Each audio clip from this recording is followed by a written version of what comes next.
I wanted to get your thoughts and also just get some of your favorite memories and stories from one of your favorite people, BI. Obviously, the trade happened and this announced today that he signed a new 3-year deal in Toronto. And this is a guy that, as you've known very well and spoken very highly of since you've come into the league. And so I just wanted your perspective, now that he's still your friend but not your teammate anymore, just on the overall, your sort of overall thoughts on the move.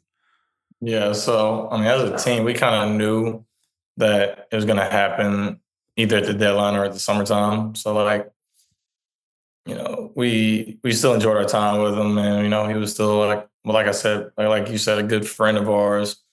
But after that Toronto, I mean, after the what game it was after that Denver game, we actually saw it on Twitter, and it was like, oh wow, like it, really happened. And that's when we just talked to him. We said our last few words. He actually even stayed the next day, like right before we left for the bus to go to the airport.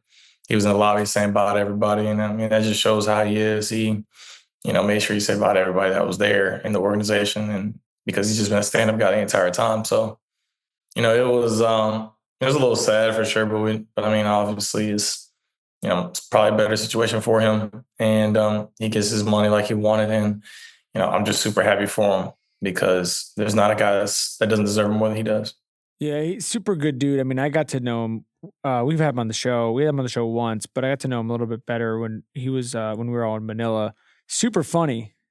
Just a really funny dude. And he's in a Underrated. spot. Underratedly funny. And he's in a spot now where, him and Scotty together is a real tough.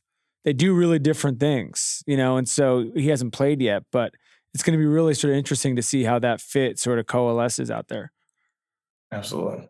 I wanted to get your perspective on Luka last night. We talked about the fit before, right after the trade, before he played his first game. They went and lit it up last night against Utah. First of all, Jackson Hayes, I feel like is in an amazing spot playing with those two. It just feels like he's going to get, and they just signed Alex Len today. It feels like whoever's playing the center position is going to have a lot of opportunity. But you were playing last night and you were flying back, so it wasn't like you got the chance to watch the game live. But catching up a little bit. Oh, did you?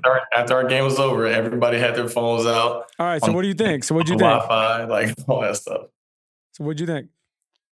I think obviously, you still want to see more. The sample size is small, but it's kind of similar to how him and Luka were. Him and Luka and Kyrie were in Dallas, but it's just different because LeBron is more so like a screener in this, 2-man game with Luka.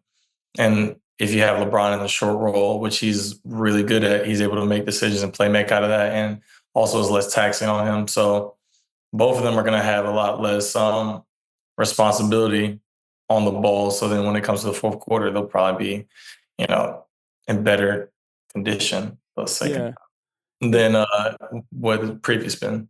Well, I was going to say we should also talk about AR for a second because he's just been going. I mean, I was looking at the numbers today. He's been going crazy in February, 28, 6-6. He had a great game against the Pacers the other day when these guys weren't playing. But it feels like the three of them together, JJ's going to have a good time trying figuring out what to do with these guys because they at any point you got somebody who feels like they can run the show.